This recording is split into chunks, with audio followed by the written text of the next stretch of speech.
Yesu azali mokonzi. Ebolinga bolinga te Yesu Masiya. Ebolinga bolinga te Yesu Masiya. Yesu Masiya.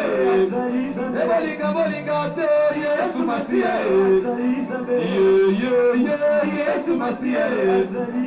Ote ye te ya liloba ya Nzambe Coca-Cola ya ndote.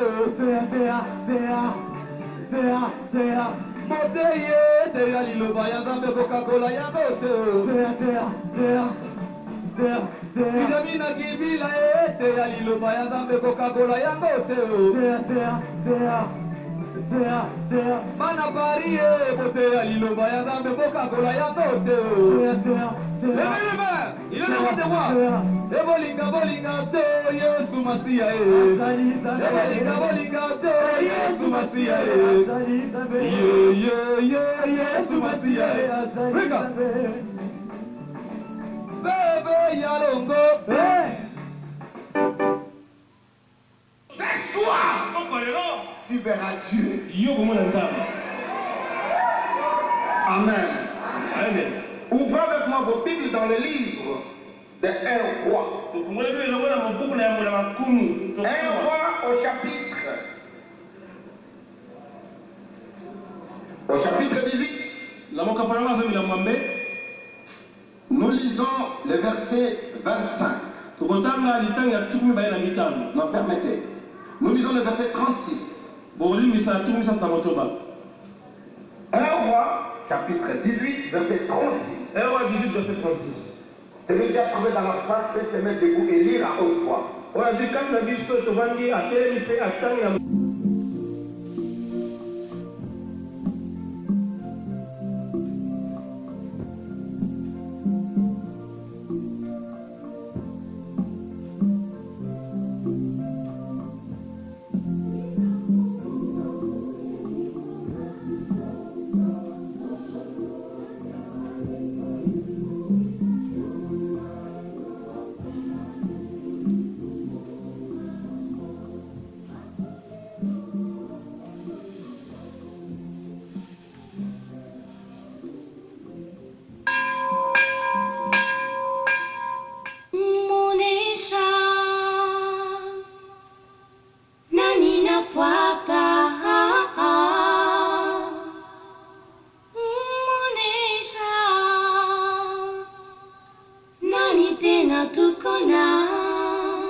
Angalia kama haina weye juu ya siku ya leo, tuwezi kupotea,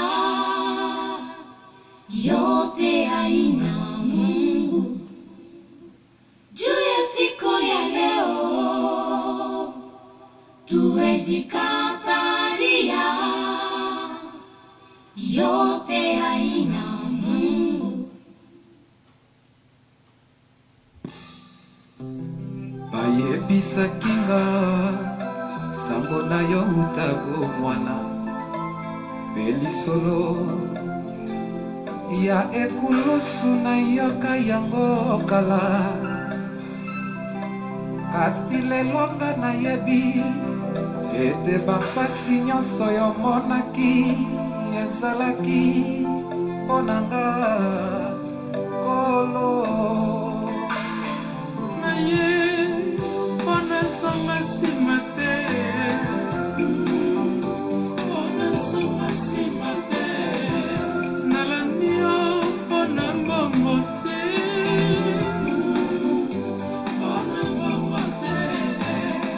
Molimo ya nkanda yo ya eterele, molimo ya yo nanga olakisaki na kolokota, molimo ya nkanda yo ya mpamba mpamba te.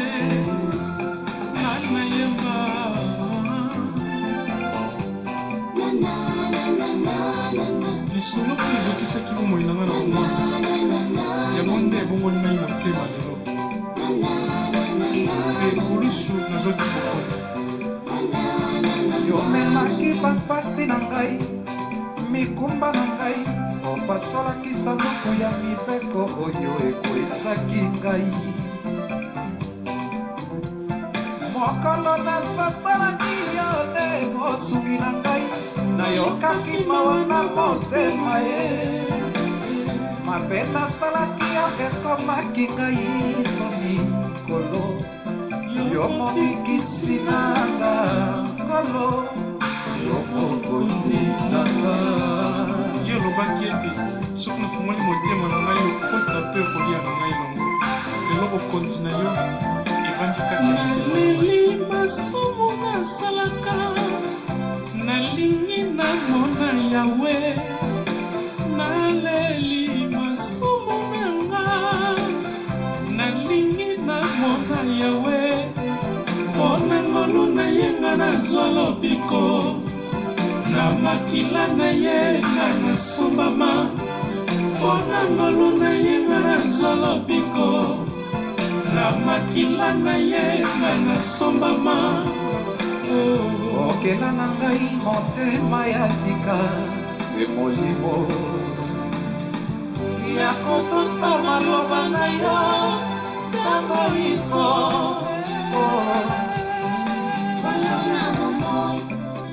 nzambe na nga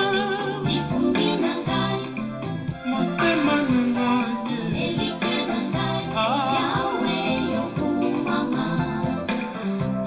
kolo na bolingo nzambe ya motema ye yo elikya na nga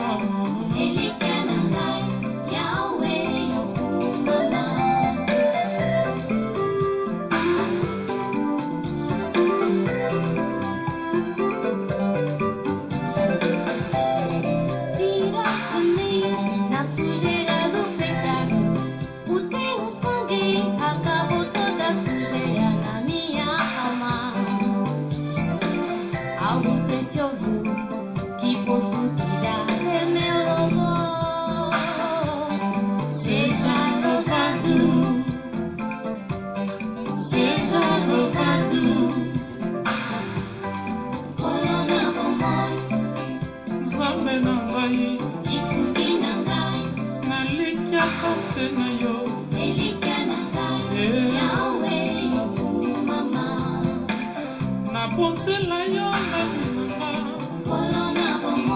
salelanga lolenge olingi naumelaka kaka na nzela na yo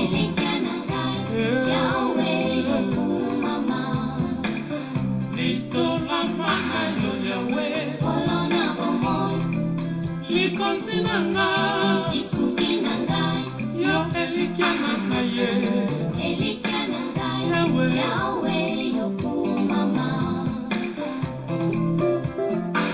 papa mama na bana ya lumière nzambe apambola bino e mbula oyo ezali ya bino bosimba paster na bino papa masuwa na mama Brigitte malamu e couple ndombasi bana lumière bapesi bino mbote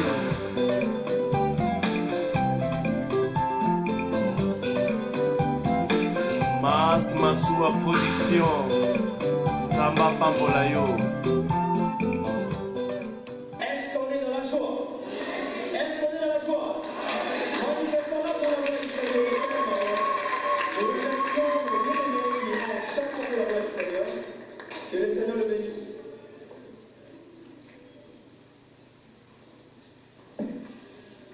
Et nous allons aussi passer rapidement, nous invitons la chorale de inviter le pasteur Massoua d'accueillir les invités qui sont venus de différents coins d'Allemagne. Le pasteur Massoua, applaudissons dans le nom de Jésus.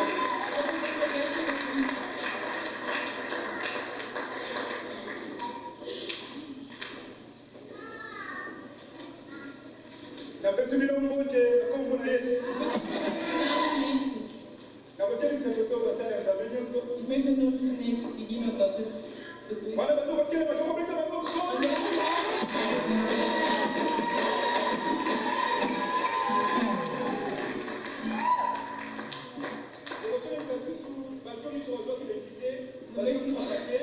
möchte noch alle begrüßen, die der Einladung gefolgt sind.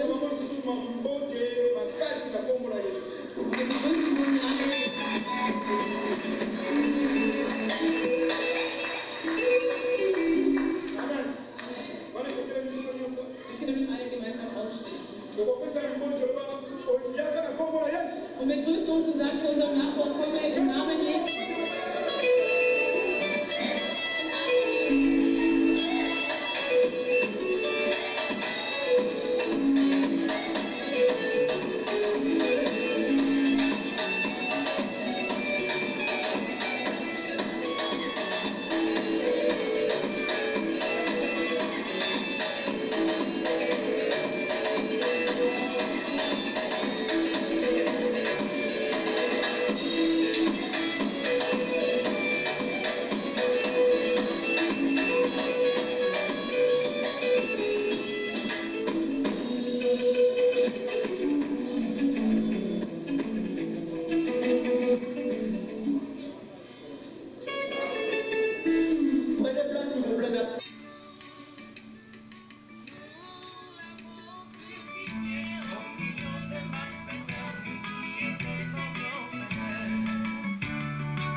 Massoua Production, Massoua Production.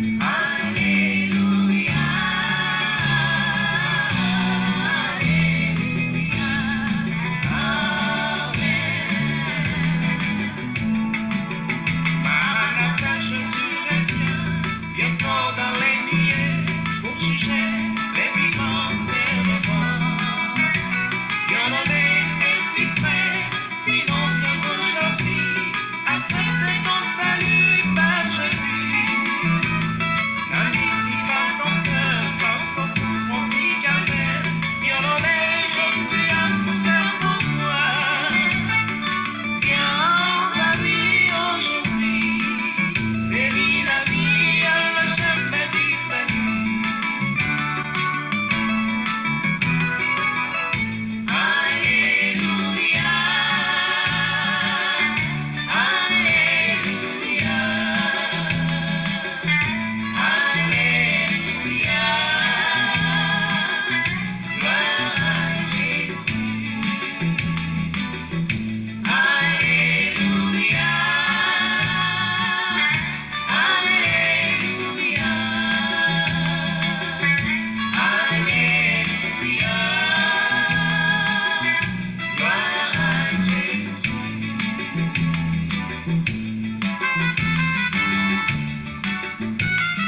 Christ, je commence premièrement par vous saluer au nom de notre Sauveur Jésus-Christ que nous connaissons très très bien.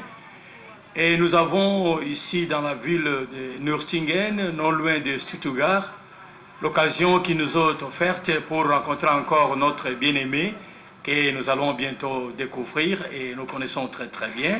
Alors sans plus tarder, je commence rapidement par tourner la face en regardant encore une fois de plus notre bien-aimé Kibala, bien-aimé Shalom.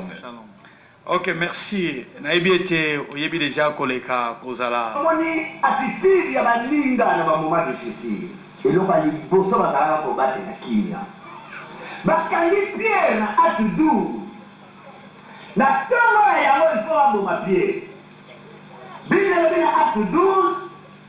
Na kati ya boloko parmi ba soldat entouré mokana na acte Pierre asali nini? Alali.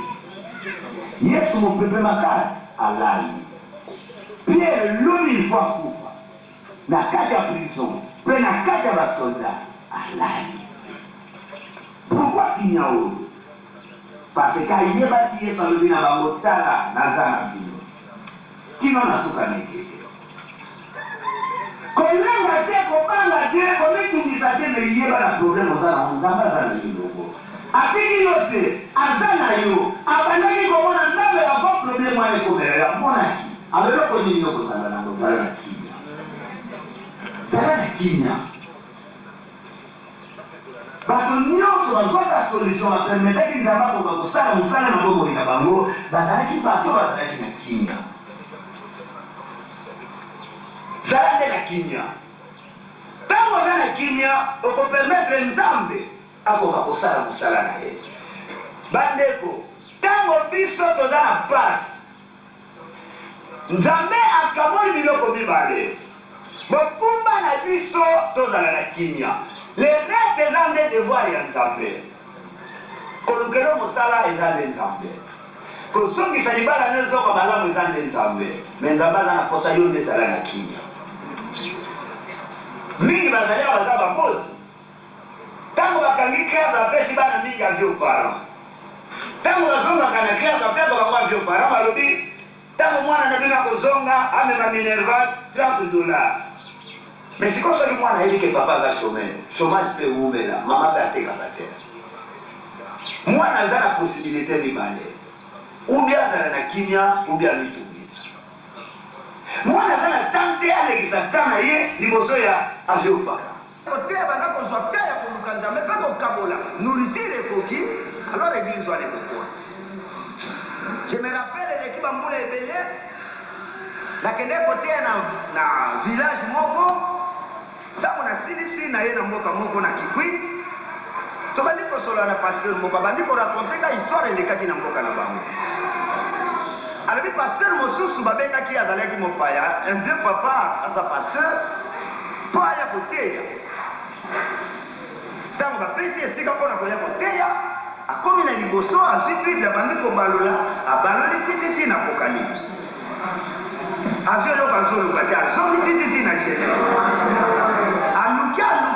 aluki eloko moko te alors motambolisi na programe ya rappele ayebi parce que tosi totikeli esika banda deja koteya alors abandeli lisusu recherche na ye aluki amoni te eloko azakoluka bato mpe bayebi te modérateur aye alobi non déjà tosi topesa boplace okoki déjà kobanda machine lere abaloli amoni te mbala moko agangi na kati ya sala ayebisi bato ntimebwa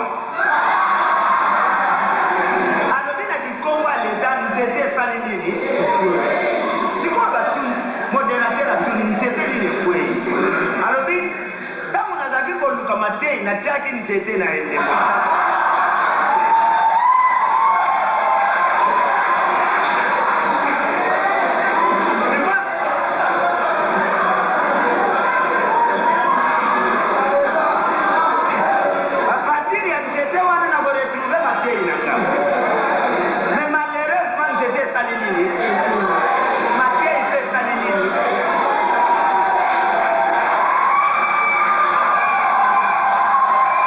Loba, et c'est qu'il y a un temps, il y a un temps, il y a un monde, pour après ça va c'est pas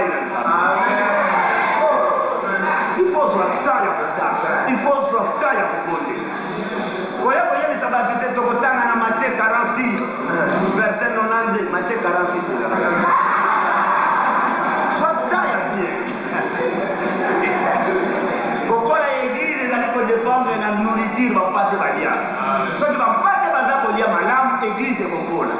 Vous dites ou pas, votre chambre va calmer toute l'église soit les concours. Parce que total la carte na Bible, et si quand va te dire madame, et si quand fait va te bakele. Kanisa na Bible histoire ya Kana. Et donc les attentes va dire va prendre comme ça. Attention à monsieur là toujours na liloba. Alors mon temps dans le programme il y a rappelé à lui parce que tout ce qui est ici capable déjà côté. Alors la pandémie qui sous recherche na yé a lukia moniteur. Et là d'abord on va tout faire éviter. Modérateur il y a le non déjà tout ce que fait ça pour place donc déjà on va le marcher.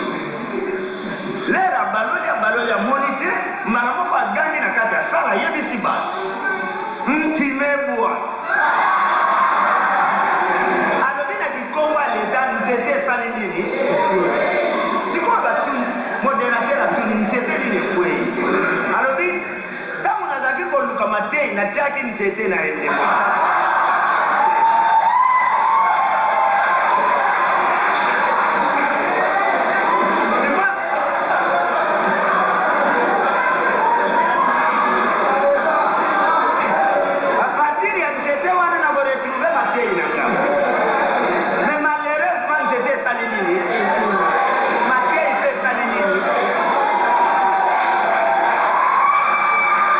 Premièrement, nalingi tolingi koyeba parce que to benga kaka couple kibala. Alors ekozala malamu lelo to leka pena koyeba yo po to lobiete couple kibala, c'est-à-dire maman zana kati wana mais kozala mie o se présenter kombo na yo pe nani yo ozali na katikati na libota nyonso ko pesa biso comme détail na kombo na Yesu Kristo. OK.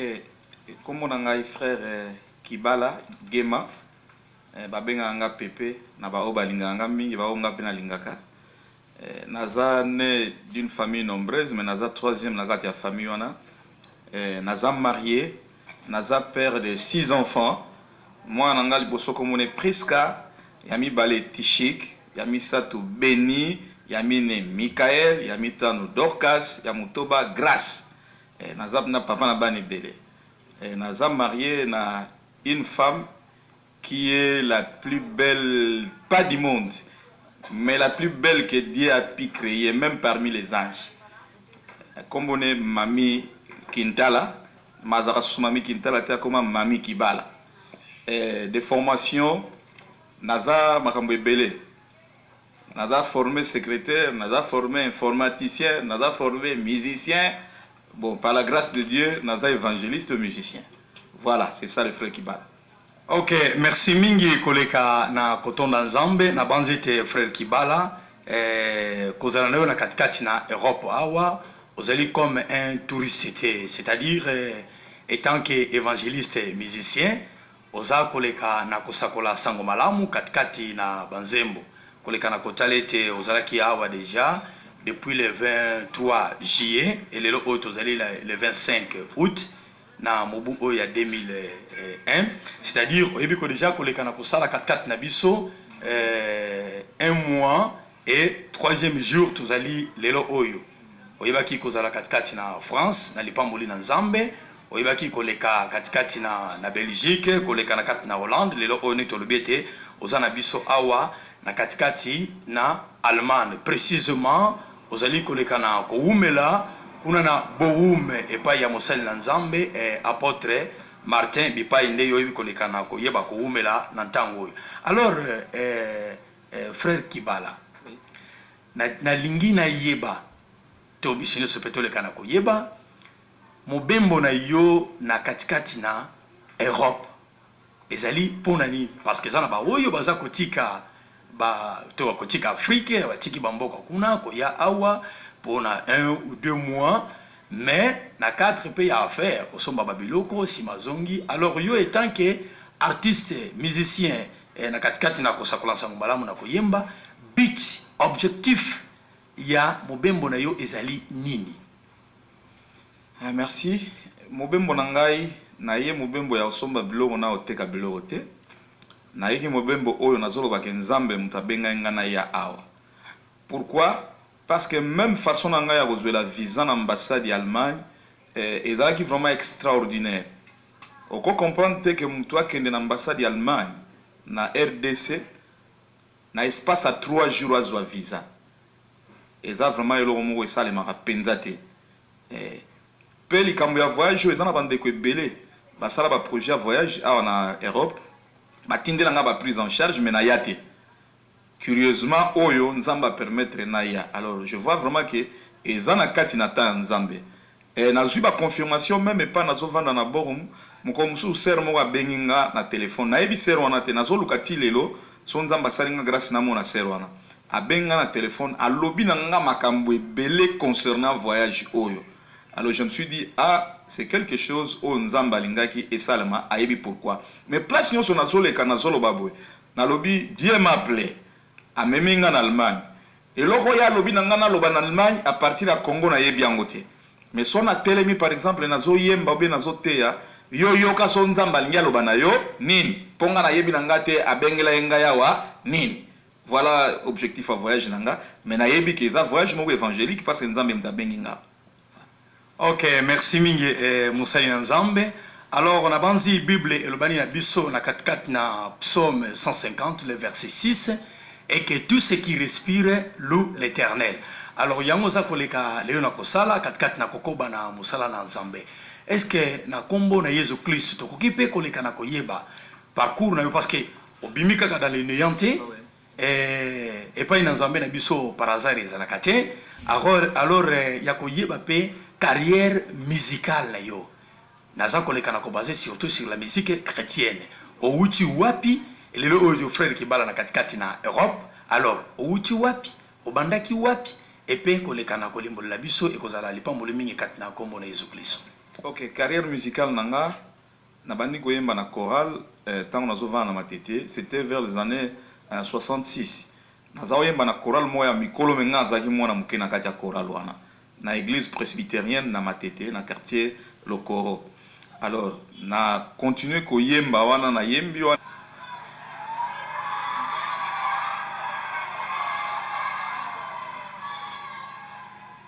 Oui, ma maman dit que Dieu a guéri de la ceinture là. Viens, je vais te toucher seulement. Viens vite pour que les gens sachent que mon Dieu est puissant. Tu m'as amené les médicaments que tu prends là. Amène-moi tous ces médicaments là. Elle a dit j'amène même mes médicaments. Elle est miraculeusement guérie. Et Dieu l'a fait hier. Amène tout ça. Dites à haute voix, j'ai vu Jésus en action ce soir. Viens, cours, tu es guéri. Alléluia, voilà.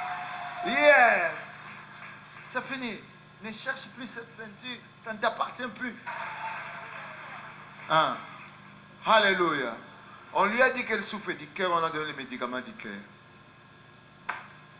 Florie, viens. L'homme de miracle. Prie pour cette femme. Mets ta main sur son cœur. Déclare toute parole. Seigneur, je déclare que cette personne soit guérie, soit libérée, soit affranchie. Que cette maladie quitte maintenant. Au nom de Jésus. Vous pouvez croire, on applaudit le Seigneur. Merci beaucoup. Je me suis dormi très bien hier soir. Je n'ai pas senti de douleur dans les reins. Même la jambe qui a l'hypothèse, je le tourne comme je veux. J'ai même marché avec des escaliers. J'ai fait tout.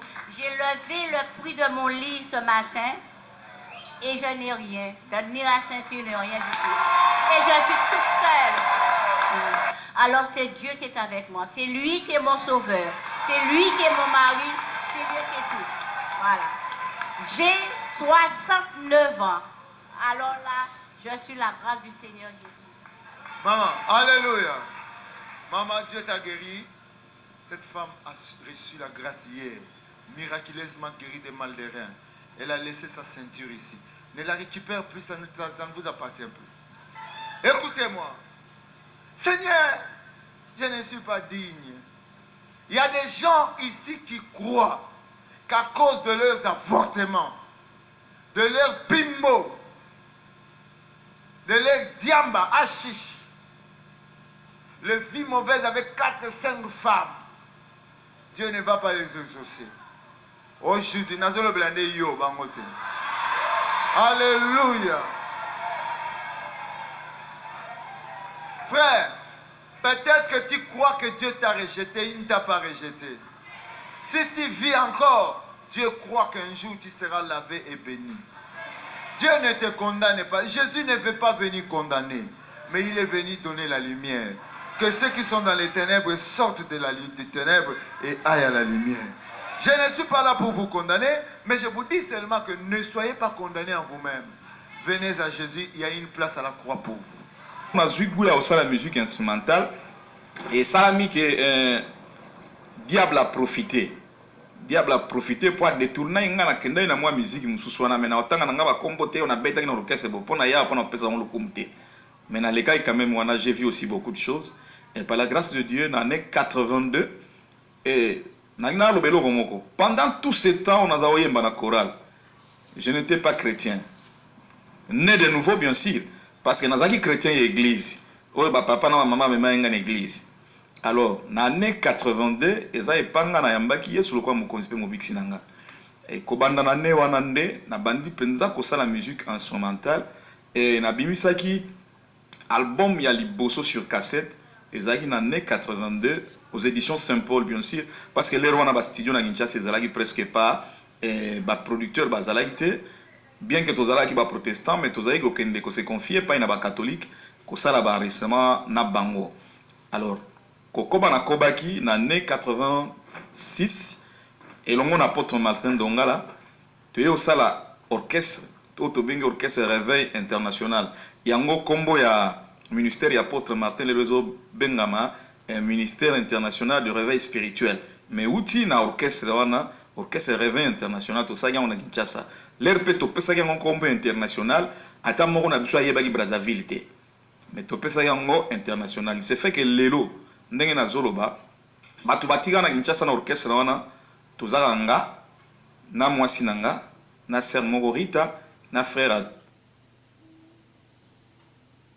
Un jour Judas devrait livrer Jésus. Il est venu l'embrasser. Mais avec sourire. Mais sourire de trahison.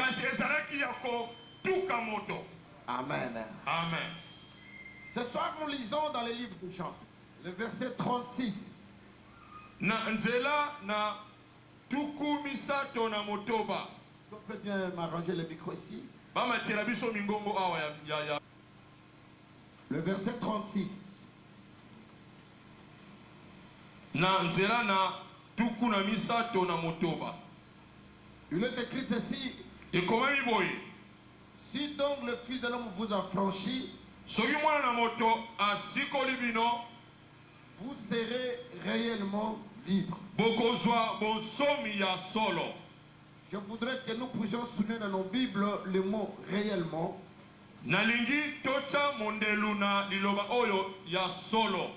Et libre. Deux mots. Amen. Amen.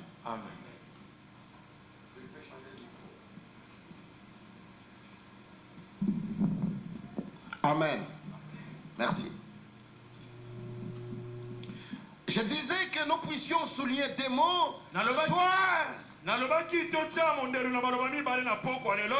mot réellement est le mot libre. Et ce soir, beaucoup de gens peuvent me dire, pasteur, ça fait des années que je suis dans le Seigneur.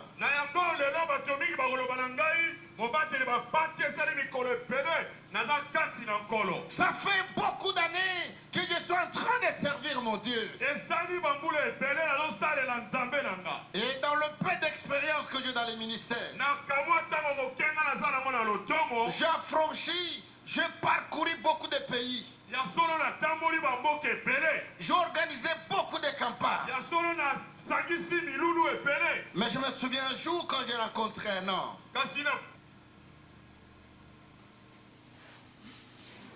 Très chers frères et sœurs en Christ, je commence premièrement par vous saluer au nom de notre Sauveur Jésus-Christ que nous connaissons très très bien.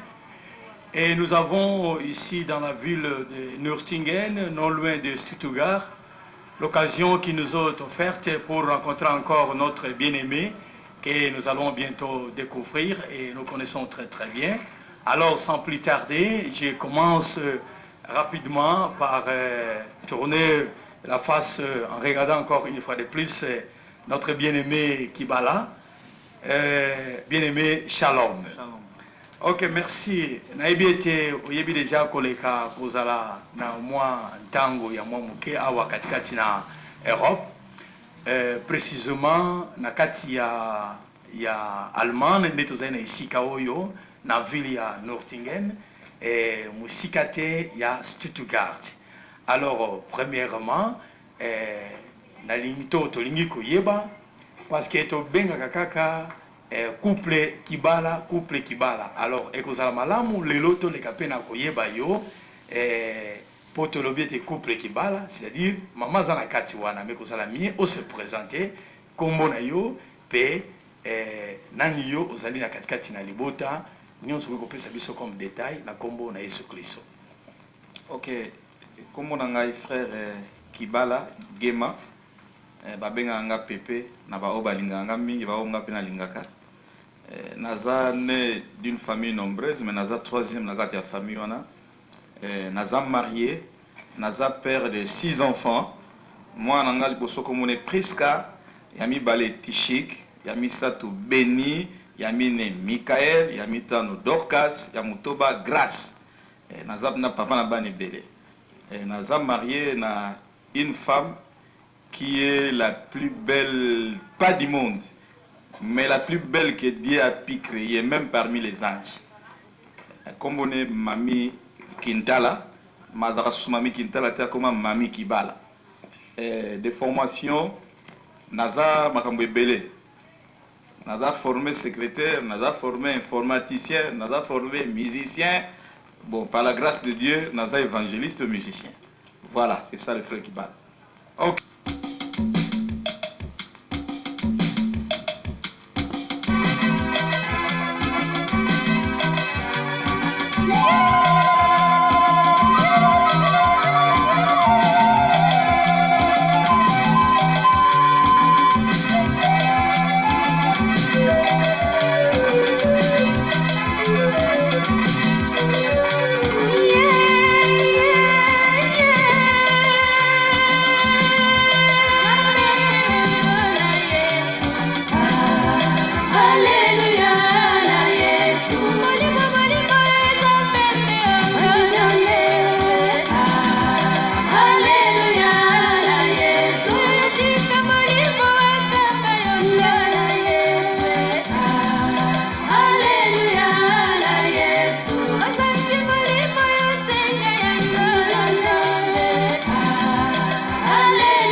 Alléluia.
Europe awa ozali comme un touriste, c'est-à-dire étant qu'évangéliste musicien oza koleka na kosakola sango malamu katikati na banzembo koleka na kotalete ozalaki awa déjà depuis le 23 juillet et le autre ozali le 25 août na mobu oyo un mois et troisième jour tozali lelo oyo oyebaki kozala katikati na France na lipamboli na Nzambe oyebaki koleka katikati na Belgique koleka na kati na Hollande lelo oyo tolobi ete oza na biso awa na katikati na Allemagne précisément ozali koleka na koumela kuna na boume epai ya mosali na Nzambe apôtre Martin bipai nde yoyebi koleka na koyeba koumela na ntango oyo. Alors frère Kibala na lingi na yeba to bisino sepetoleka na koyeba mobembo na yo na katikati na Europe ezali pona ni parce que zana ba oyo baza kotika ba to kotika Afrique batiki bamboka kuna koya awa pona 1 ou 2 mois mais na 4 pays à faire osomba babiloko simazongi. Alors yo étant que artiste musicien na katikati na kosakola sangalamu na koyemba but objectif ya mobembo na yo ezali nini? Merci. Mobembo na ngai na ye mobembo ya osomba biloko na oteka biloko te. Na yeki mobembo oyo nazoloba ke Nzambe mutabenga ngana ya awa. Pourquoi? Parce que même façon na ngai ya kozwela visa na ambassade ya Allemagne ezalaki vraiment extraordinaire. Oko comprendre te que mutu akende na ambassade ya Allemagne na RDC na espace à 3 jours azwa visa. Eza vraiment eloko moko esalemaka penza te. Pe likambo ya voyage eza na bandeko ebele basala ba projet ya voyage awa na Europe batindela nga ba prise en charge mais na ya te. Curieusement oyo Nzamba permettre na ya. Alors je vois vraiment que eza na kati na ta Nzambe. Nazwi ba confirmation même pas nazovanda na borum moko musu ser moko abengi nga na téléphone nayebi ser wana te nazoluka ti lelo so Nzamba salinga grâce na mona ser wana abenga na téléphone alobi na nga makambo ebele concernant voyage oyo. Alors je me suis dit ah c'est quelque chose au Nzamba lingaki et salama ayebi pourquoi mais place nyonso nazoleka nazoloba boy nalobi Dieu m'a appelé a meminga en Allemagne et loko ya lobi na nga na loba na Allemagne à partir ya Congo na yebi yango te mais son a telemi par exemple nazo yemba be nazo teya yo yoka so Nzamba linga loba na yo nini ponga na yebi na nga te abengela yenga yawa nini. Voilà objectif à voyage nanga mais na yebi ke za voyage moko évangélique parce que Nzambe mtabengi nga. Ok, merci mingi Moussaï Nzambe. Alors on a banzi Bible et le bani na biso na 4 na psaume 150 le verset 6 et que tout ce qui respire loue l'Éternel. Alors yango za koleka leo na kosala 4 na kokoba na musala na Nzambe. Est-ce que na kombo na Yesu Christ to kokipe koleka na koyeba parcours na yo parce que obimika ka dans le néanté et pas na Nzambe na biso par hasard ezalaka te. Alors ya koyeba pe carrière musicale na yo naza koleka na ko basé surtout sur la musique chrétienne outi wapi lelo oyo frère Kibala na katikati na Europe. Alors outi wapi obandaki wapi et pe koleka na kolimbola biso e kozala lipamboli mingi kati na kombo na Yesu Christ. OK, carrière musicale nanga na bandi koyemba na chorale tant nazovana na matete c'était vers les années 66 naza oyemba na chorale moya mikolo menga zaki mwana muke na kati ya chorale wana na église presbytérienne na matete na quartier Lokoro. Alors na continuer koyemba wana na yembi wana tina koli na 976 na bandi kozwa goût ya kosala musique instrumentale. Alors tant on a eu goût ya kosala musique instrumentale et ça a mis que diable a profité. Diable a profité pour détourner nga na kenda na moi musique mususu wana mais na otanga nga ba kombo te on a beta na orchestre bo pona ya pona pesa on le comté.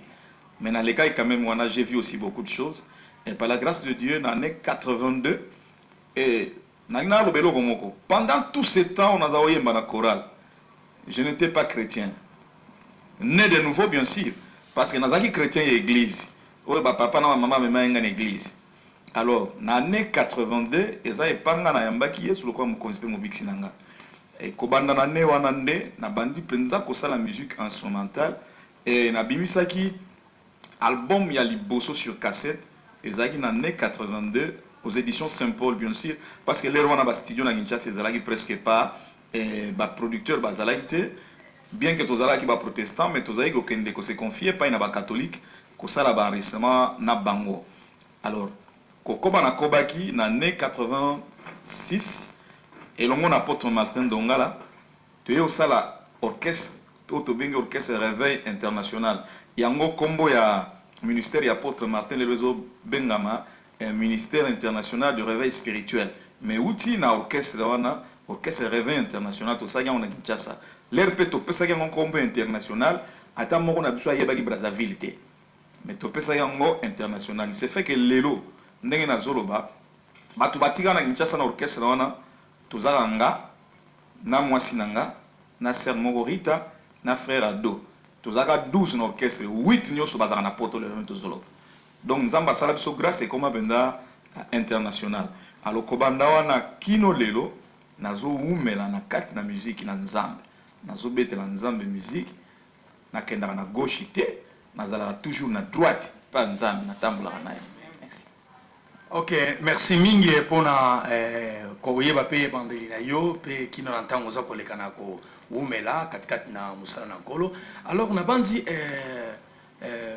frère Kibala musali na nzambe lelo na katikati na poto ndenge moko pe bandeko pe mingi ba yaka pe aba na poto koyembela nzambe na kolekana koyeba kotanga frère Charles Mombayande vraiment bazali bandeko ebele oyo baza koleka pe na koyawa mpona kopambola biso na lokumu na nkolo na l'équipe na koyebete frère na biso de baba et na banzi toza lelo na Carlito frère Carlito nyonso bao nyonso tout katikati na koleka koyembela nzambe. Alors eloko na lingi koleka na koyeba c'est comme si lelo tozali ko vivre guerre moko ezali de ma part na koki kobenga yango ete guerre froide mais na milieu chrétien, c'est-à-dire entre nous le serviteur de Dieu, soit en bref entre vous ba oyo nzamba pesilika boya kolekana koyembela nzambe to côté ya sango malamu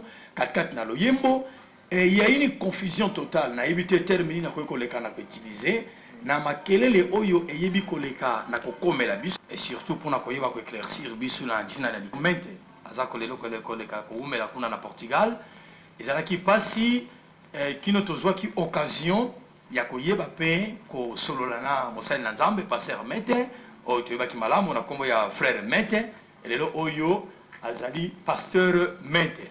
Alors il n'a rien qui empêche pour na muto ko benga ye frère parce que c'est un frère et non une sœur. Alors eloko ya mawape pasi ezali wapi na lobi ete basanze bi koleka na koleka amure bi koleka na koleka personnalité il y a frère Nabiso to passer Mete ezalaki vraiment sué à un niveau que kokoma ke muto lobi ete frère Momba frère plutôt Mete a témoigné ayemba kana mami wata et na yebete batu mingi témoignage yeba boaki même ba cassette na bango audio. Voilà comment est-ce que le malin na katna deuxième monde dans l'espace azako kende na ko sala ba makambo oyo ezali ko kita rapidement na ba chrétien oyo bazali ko umela katikati na lingomba mais le lenge na bango bazali ko kende pona ko yeba ko vitaminer makambo ya ennemi ko ya pona ko loba n'importe quoi a mami wata frère maintenant tout ça qui na ye na mibu eleki ko lobe te si cela est vrai ngai Mete nazali vivant ba memela ngai cassette oyo ngai na témoignaki Mete a témoigné azalaki na Afrique du Sud Mete a témoignaki na Portugal Mete a témoignaki tala eloko eza ko yeba ko mema biso tango na kokoso ma wape pasi ezali wape parce que ezali tango nyonso nous les chrétiens mutu tozali ko kende ya ko détruire œuvre na nzambe mais tolobi ete toza kozela enlèvement. Voilà mes bien-aimés dans le Seigneur na précision toyebi koleka na kozwa epai ya mo sali na nzambe toleka na koumela katikati na kosoutenir ba sali ya nzambe. Alors na banzi ndenge nalobaki ete dernière question mais na banzi liboso ya koleka na dernière question na ebite frère na biso Kibala sokozana likambo mosusu koyi koleka na koloba na biso na ntango oyo. Oui, likambo nalingi naloba ezali liboso nalingi na témoigner il y a cela une semaine nautai kobeta ne ba concert mibale tobeti na ye samedi na Dorsten et puis tobeti na ye dimanche na Wuppertal en Allemagne. Azandeko oyo aza penda mosali na Nzambe azo continuer kosali na Nzambe à tel point qu'il a fallu akende Kinshasa mazui difficulté parce que bauti kopesa ye paroisse mosusu na Portugal. Alors responsabilité l'équipe tellement makasi moyen voyager ezati a commis bloqué. Amenangina loba tout simplement na bana Nzambe oyo boza sur place en Europe pour ba rimera ngo ezobima mingi epai na bino awa. Nangina loba na bino ke na bonde la bino soutenez-nous dans vos prières. Toza bato bo soutenir biso na mabondeli na bino. Tango toutaka na mboka toyaka awa boyebi difficulté ni eza na mboka. Tango toye tokomi awa tokuti minde ezopela parce que biso kuna toza na molili boyebi anguma nini tokoki kozala nango na mitema po toloba ke no mwinda lokola ezopela wanga mpe nazwa mwinda wana natia na poche namema na Kinshasa epela mpe kuna. Alors ekoza biloko oyo diable aprofitaka nango mingi po boremarke bafaiblesse mosusu kati na biso. Nazosenga bino encore une fois, soutenez-nous dans vos prières. Et surtout que biso nyonso tozosala la musique naba o babonga baza ba pasteur mingi toza na même niveau ya foi te. Mutu akokomane pasteur mais tango mususu aza na niveau ya foi penza ya muke par rapport le mususu ya mondimi moko. Seulement ya aza na un ministère Nzamba pesi eza pastoral mais foi eza eloko mususu. Alors vraiment frère bo soutenir biso na mabonde na bino yango ekosala ke ba rimer oyo ezala te mabonde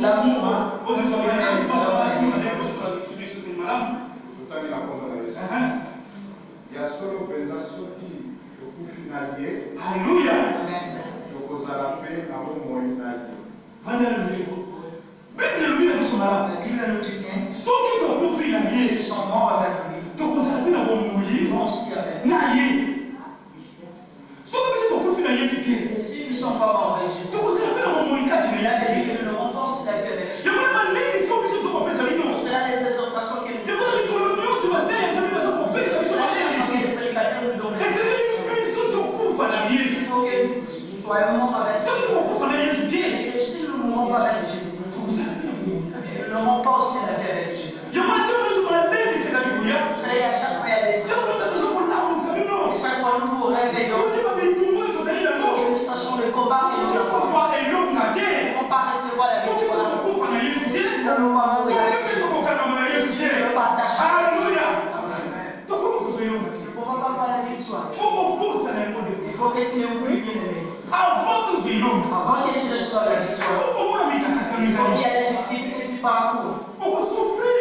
Il y aura la souffrance. La Bible nous dit de s'accrocher à lui. Il faut que nous l'aimons. Et si nous n'allons pas être accrochés à Jésus, oubliez les miens. Dans le verset 12, ceux qui te carrent du thème, ils sont là et ils sont là. Ceux qui te voient, ils sont là. Alléluia. Si nous résistons, nous fermons nos cœurs, nous ne serons pas avec lui. Et si nous ne résistons pas, comment est-ce que nous pouvons vraiment résister les bébés? Dans les douleurs, dans les souffrances, dans les difficultés avec Jésus, dans les choses qui m'assurent, dans les parents qui la Bible nous dit si nous serons avec lui, si nous lui donnons vraiment le cœur, si nous l'aimons vraiment, si nous allons avec lui, si nous allons marcher avec lui. Alléluia. Sachons bien écoutons les choses, recevons les paroles de Dieu, mettons les vraiment dans le cœur, et nous sachons que nous avons crié au roi des rois, et que nous sachons que les gens qui ont crié au roi, et ils ont touché les difficultés. Alléluia. Comme un soldat. Et les soldats est vraiment accroché à son maître. Et si le soldat est accroché à son maître, tu ne peux pas vraiment accrocher. Regarde bien les dents de l'époque, comment ils contre la bête. Il protège la bête à tout moment. L'éveil n'est pas qui personne s'approche à la bête. Merci mingi tika nzambe aleka kopambola yo mosali na nzambe bongo nakolika ete katikati nakoleka na kofanda na esika oyo pe lomona libota efandi na nsima kuna bandeko na biso ya basi pe mibali baoyo pe baza koleka na koyembela nzambe katikati na koyeba kokanga na lisanga elongo na ndeko na biso frère Kibala na ntango oyo azali awa bongo nayebi ete na gauche na ngai nauti koleka na kolobana na pasteur Manuel yazali pasteur responsable katikati na église ya Nürtingen non loin ya Stuttgart et toujours na gauche na ngai un peu plus loin nazali na frère na biso Malou ye paza koleka na kodemere katikati na lisanga na basali na nzambe pe moko aza koleka vraiment na koyeba ko soutenir œuvre na nzambe katikati na etonga bongo na droite na ngai pene pene tozali juste na frère na biso Kibala otebi koleka na kotuna mituna na esika oyo pe na droite na ngai na mwa liboso kuna nazali na évangéliste Masuwa yende susu moko toza koleka na kuumela kosala musala na nzambe bongo ngai moko nde évangéliste Frank moko pe toza koleka na kokanga na kati na bomoko na internet ya kosala musala na nzambe pe kozela kozonga na Yesu Kristo. Alors notre bien-aimé le frère Kibala, la dernière question. La ligne na leka na kotuna yo dernière question sur le projet d'avenir.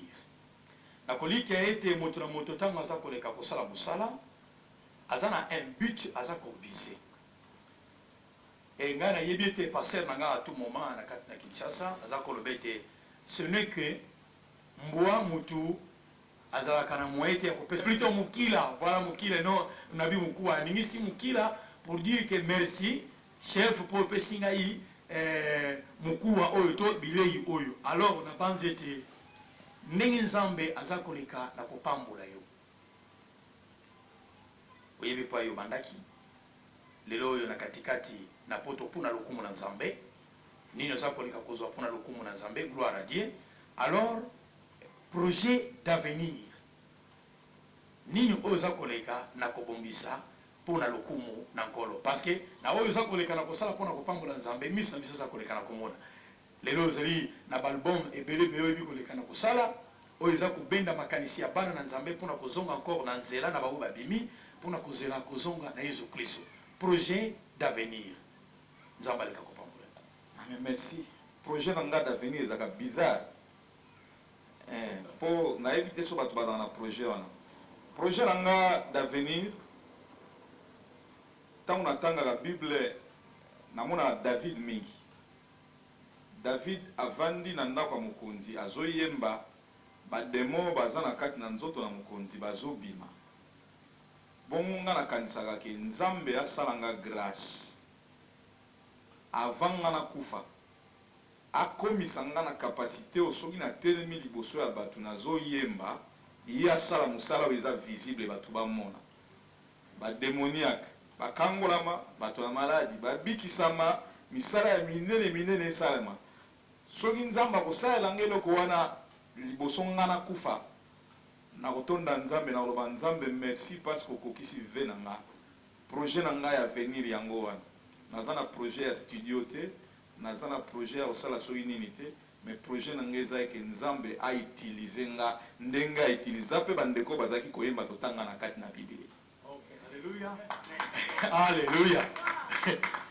Tika nzambe aleka kopambola yo mosali na nzambe et nakoliki aite oyo ezalaki dernière question na biso bongo toleki kosaisir occasion oyo oleka kosala un bon retour soko Yesu akomiyela te pe nakoliki aite maloba na nzambe moto elobani na biso ete baleka na koyeba ete destiné ya motu esimba minde na maboko na nzambe motu na mayele esengeli ete ase confier davantage epai na nzambe afin ke nzambe asala ye ndenge ye moko alingi azala na lakise na ntango kino kozonga na Yesu Kristo.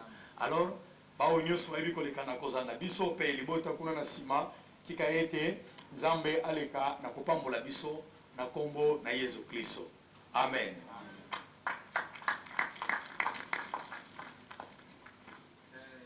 Nakoki koprofite occasion mpona kosilisa cassette na biso oyo nayemba nzembo ya suka le psaume 150 mpona kokumisa yango nzambe.